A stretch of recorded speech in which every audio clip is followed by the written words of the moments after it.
Kisah ini berfokus pada Danny Dolin, seorang pria paruh-baya yang duduk gelisah di ruang pemeriksaan menahan nyeri di pergelangan tangan kanannya yang cedera akibat pekerjaan. Dengan keyakinan yang dipaksakan, Danny melepas pelindung lengannya, bersikeras bahwa kondisinya sudah membaik. Namun suara dokter terdengar tegas dan penuh peringatan, jika Danny nekat kembali beraktivitas berat, cedera itu bukan hanya akan kambuh, tapi bisa menghancurkan tangannya untuk selamanya. No flare up. Can I go back to work? Well, we don't want to be putting pressure on your finger. Any other questions?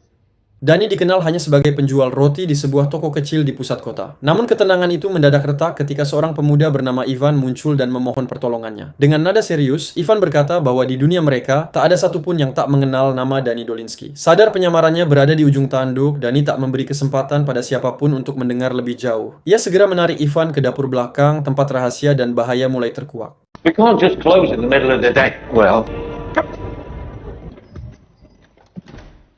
Terungkap bahwa Ivan baru saja menyelesaikan sebuah pekerjaan berbahaya, namun kesalahan kecil membuat perutnya robek dan darah terus merembes keluar. Dengan napas tersengal, Ivan mendatangi Danny bukan tanpa alasan. Ia tahu hanya Danny satu-satunya orang yang memiliki jalur langsung ke para petinggi perusahaan. Di tengah luka yang kian parah, Ivan memohon agar Danny segera menghubungi mereka, sebelum semuanya terlambat. here's Dolinsky. Yeah. Yeah. Usai menutup telepon dengan petinggi perusahaan, Danny menyuruh Ivan menanggalkan pakaiannya, berdalih dokter akan segera datang untuk menangani luka di perutnya. Lalu Danny meminta Ivan menatap sebuah gambar pantai yang tergantung di dinding. Detik berikutnya, suasana berubah mencekam, tatapan Ivan kosong, napasnya melambat, dan sebelum ia sempat bertanya, sesuatu yang tak terduga pun terjadi. Setelah mengeksekusi Ivan tanpa ragu dan menyerahkan jasadnya kepada tim pembersih, Danny melangkah pergi seolah tak pernah terjadi apa-apa. Ia menuju sebuah rumah besar milik direktur perusahaan. Di sanalah kebenaran mencengangkan terungkap, penjual roti sederhana itu hanyalah kedok. Sosok Danny yang sesungguhnya adalah seorang pembunuh bayaran profesional, dingin, terlatih, dan mematikan. Waiting. Perusahaan yang dimaksud ternyata bukan perusahaan biasa, melainkan sebuah organisasi gelap yang menjual kematian, penyedia jasa pembunuh bayaran bagi kalangan elit. Danny adalah salah satu aset terbaik mereka. Selama 30 tahun, ia hidup dari darah dan bayaran, menuntaskan misi tanpa celah. Hingga setahun lalu, segalanya berhenti. Cedera di tangannya memaksanya pensiun paksa, meninggalkan dunia yang tak pernah benar-benar melepaskannya. Put me back in the field and we can avoid this problem. Dia bernama Opal, salah satu petinggi perusahaan cabang Cicalengka sekaligus atasan Danny selama 30 tahun terakhir. Dengan nada keras, Danny menuntut untuk kembali ke dunia lamanya. Ia muak harus terus bersembunyi di balik kedok penjual roti. Namun Opal tak bergeming. Menyadari cedera di tangan Danny yang belum pulih sepenuhnya, ia menolak mentah-mentah permintaan itu. Bagi Opal, satu kesalahan kecil saja bisa berujung maut, dan Danny belum siap menanggung risikonya. After 30 years? Your record's impeccable. Karena Danny terus memaksa tanpa memberi celah, Opal akhirnya mengabulkan permintaannya. Namun kali ini, pekerjaan yang menantinya bukan lagi sekadar menarik pelatuk. Danny ditugaskan dengan peran berbeda. Menjadi pelatih, pembimbing, sekaligus instruktur bagi seorang pembunuh bayaran muda yang baru pertama kali menapaki dunia kriminal. Sebuah tugas berbahaya bukan hanya bagi muridnya, tapi juga bagi Danny sendiri. Yeah, we'll see about that. A different capacity. Dia bernama WBGA, namun Danny memanggilnya Will, seorang pembunuh bayaran pemula yang kini mendapat tugas eksekusi pertamanya. Tanpa banyak basa-basi, setelah saling mengenal singkat, Danny dan Will segera bergerak. Waktu sempit, risiko besar, dan persiapan harus sempurna. Karena satu kesalahan saja bisa berakhir dengan kematian. Karena perbedaan usia yang jauh, Danny heran melihat Will mengecat kuku jarinya. Baginya, hal itu sama sekali tidak mencerminkan sosok kejam seorang pembunuh bayaran. Did you paint your fingernails? Never mind. Berlokasi di London, Danny menemui kenalannya bernama Anata untuk mengambil berbagai perlengkapan, mulai dari senjata api hingga kebutuhan penting lainnya. Anata pun memutuskan ikut bersama mereka, dengan alasan sekalian memiliki janji kencan dengan sang pacar di luar kota. I've always wanted to visit there. Belfast. It's got a great music scene.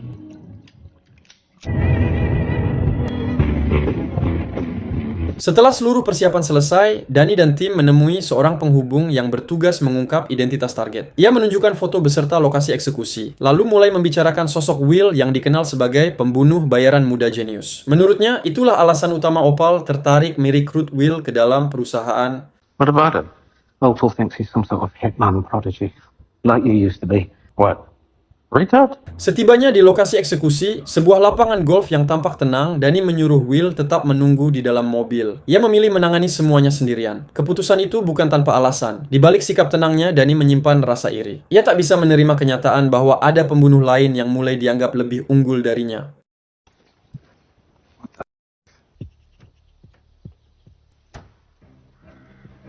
Target tampak santai bermain golf, ditemani dua pengawal setianya. Hingga bola golf itu tanpa sengaja menggelinding ke arah tempat Danny bersembunyi. Dengan gerakan cepat dan tenang, Danny memindahkannya ke dekat pepohonan, mencari posisi sempurna untuk menembak dari jarak dekat.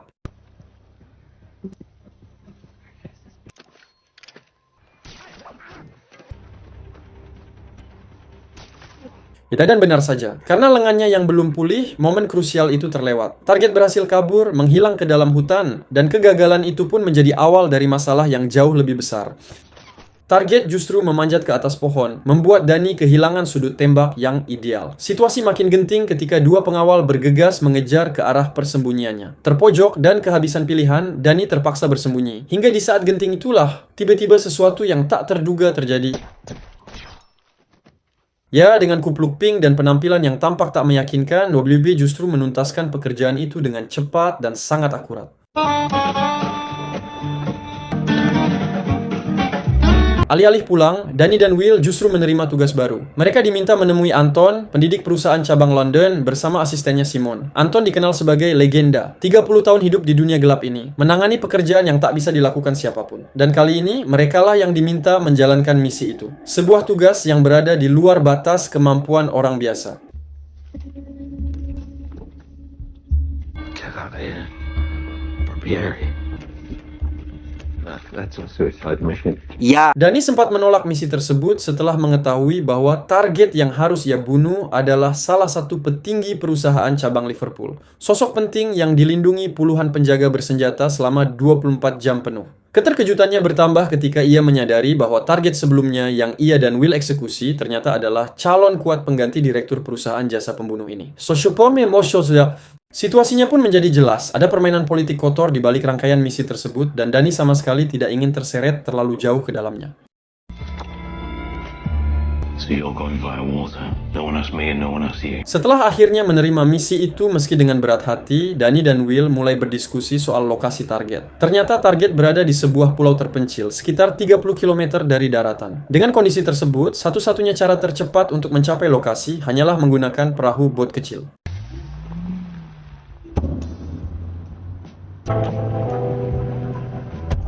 Where's all the fucking water?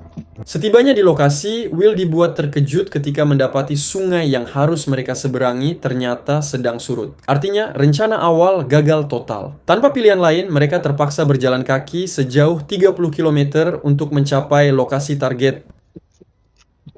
You find this funny? We'll walk. It's about 1.5 miles.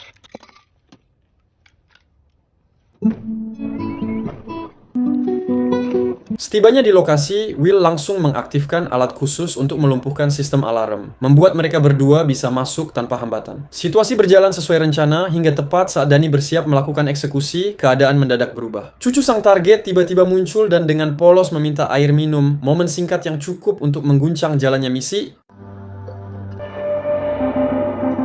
Setelah dengan sikap tenang Danny memberikan air minum kepada cucu sang target, ia kembali menghampiri target seolah tak ada yang terjadi. Dengan nada terkendali, target meminta sedikit waktu untuk berbicara. Sebagai salah satu petinggi perusahaan cabang Liverpool, ia tentu memiliki kekayaan yang nyaris tak terbatas, bahkan setara dengan Anton. Tanpa basa-basi, Danny pun diiming-imingi bayaran 10 kali lipat, asal ia mau berbalik arah, bekerja untuknya, dan memburu Anton, orang yang justru telah mengirim Danny ke misi mematikan ini. It's above my pay grade to contemplate. Training means replacing. Sebagai bukti kesepakatan itu, Danny diminta melakukan satu hal keji, menghabisi Will, rekannya sendiri, yang dianggap masih muda, polos, dan tak tahu apa-apa. Tawaran itu menggantung di udara. Dan tebak apa yang Danny lakukan selanjutnya?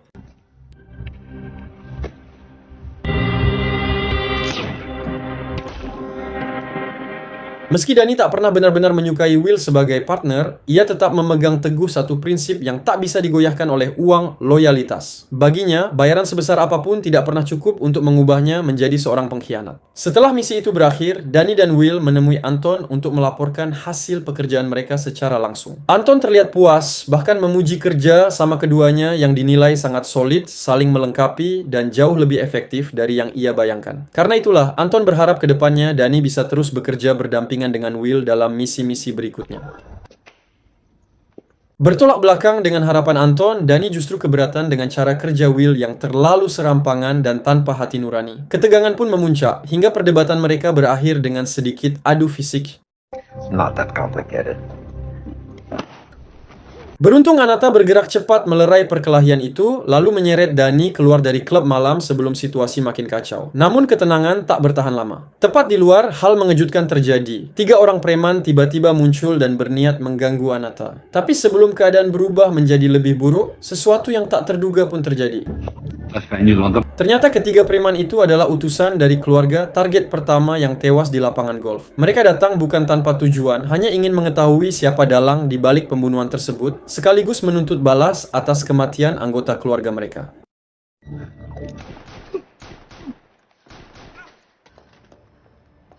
Merasa situasi di pusat kota semakin tidak aman, Danny akhirnya membawa Anata ke rumah ibunya di pedesaan. Selain untuk bersembunyi sementara, Danny juga berniat memperkenalkan Anata sebagai calon istrinya di masa depan. Padahal bagi Anata sendiri, Danny tak lebih dari sekadar teman dekat, babaturan, tidak lebih. Keesokan paginya, Danny yang masih diliputi rasa bersalah atas perkelahian semalam segera menelepon Will untuk meminta maaf. Will menerimanya dengan santai, menganggap kejadian itu sebagai hal biasa. Bahkan, ia membawa kabar baik, Simon, asisten Anton, telah menemukan target ketiga. Seorang petinggi perusahaan lagi dengan bayaran yang jauh lebih besar dari misi sebelumnya. Grand Central Hotel.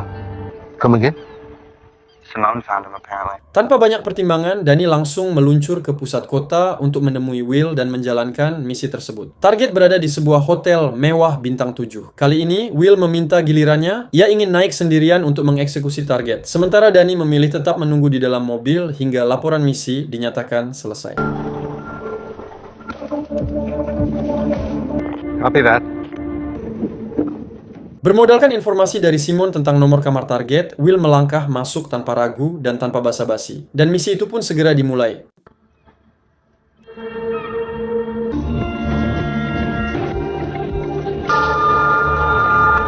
Di saat yang sama, Danny tanpa sengaja melihat Simon datang bersama 2 anak buahnya dan hendak memasuki hotel. Nalurinya langsung bereaksi, ada sesuatu yang tidak beres. Tanpa menunda, Danny segera menghubungi Will dan memerintahkannya untuk segera keluar. Namun semuanya sudah terlambat.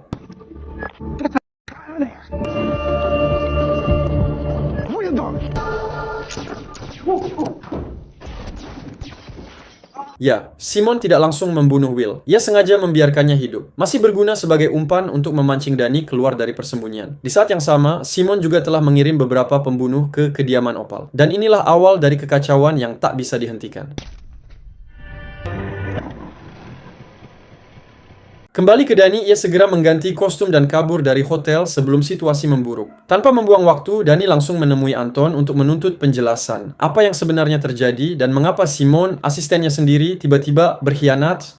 Barulah terungkap kebenaran pahit. Ada pihak ketiga yang bergerak di balik layar berniat menghancurkan perusahaan jasa pembunuhan ini dari dalam. Kelompok itu dipimpin oleh seorang pria bernama Monty, dan Simon telah lama menjadi bagian dari rencana tersebut. Kekacauan pun tak terelakkan. Opal, atasan Danny, dikabarkan tewas, menjadikan Anton salah satu, bahkan mungkin satu-satunya, petinggi perusahaan yang masih tersisa. Di tengah situasi genting seperti ini, kabur jelas menjadi pilihan paling masuk akal untuk bertahan hidup. Namun Danny tak bisa menyingkirkan satu hal dari pikirannya, nasib Will. Meski sikapnya kerap menjengkelkan dan sembrono, Will tetap pantas hidup. Baginya, Will hanyalah korban dari konflik kotor yang kini menelan semua orang di sekitarnya. We lost.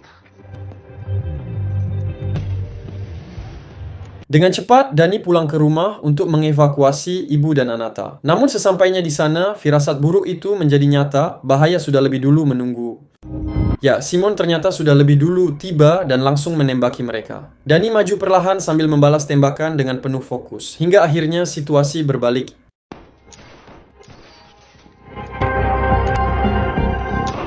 Setelah berhasil membunuh Simon, Danny menyuruh Anata dan ibunya bersembunyi di tempat aman. Sementara itu, ia memilih bergerak sendirian, bertekad menyelamatkan Will dari genggaman si Monty.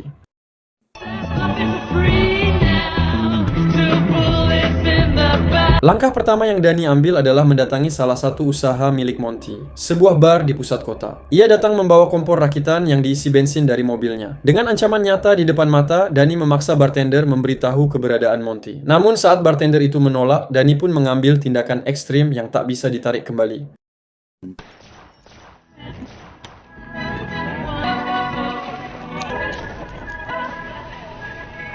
Setelah bar itu dilalap api, Danny tidak langsung meninggalkan lokasi. Ia memilih menunggu di dalam mobil, mengamati dengan saksama siapa saja yang datang. Selain pemadam kebakaran, muncul seorang pria dengan aura bos mafia yang mencolok. Danny langsung yakin dialah si Monty. Tanpa ragu, Danny segera melakukan pengejaran hingga akhirnya berhasil menangkapnya.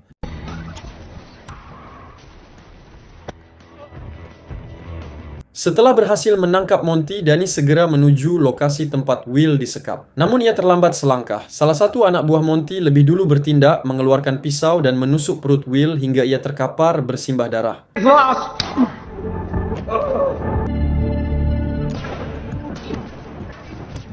Dan terjadilah baku tembak sengit antara Danny dan anak buah Monty, membuatnya terdesak. Dengan cepat, Danny memanfaatkan benda di sekitarnya, sebuah wajan, untuk menampung beberapa peluru yang kemudian dipanaskan. Dan alhasil, serangan itu meledak dengan dahsyat, menghancurkan lawan-lawannya. Saat Danny mencoba kabur, Monty dan seorang anak buahnya tiba-tiba muncul bersiap menembak. Tetapi sebelum pelatuk sempat ditekan, Danny sudah bergerak lebih cepat.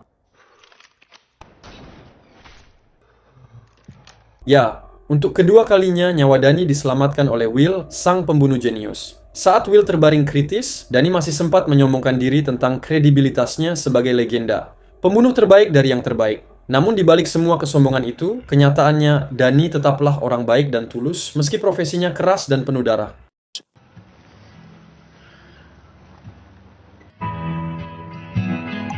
Cerita pun mencapai puncaknya dengan ending yang mendebarkan. Danny dan Will selamat dari kekacauan yang nyaris merenggut nyawa mereka, sementara Monty dan pengikutnya berhasil dilumpuhkan. Meski bahaya belum sepenuhnya hilang, mereka menyadari satu hal. Loyalitas, keberanian, dan kecerdikanlah yang menjadi kunci bertahan hidup di dunia gelap yang kejam ini. Dan dengan itu, bab baru, penuh tantangan dan misteri menunggu keduanya di masa depan.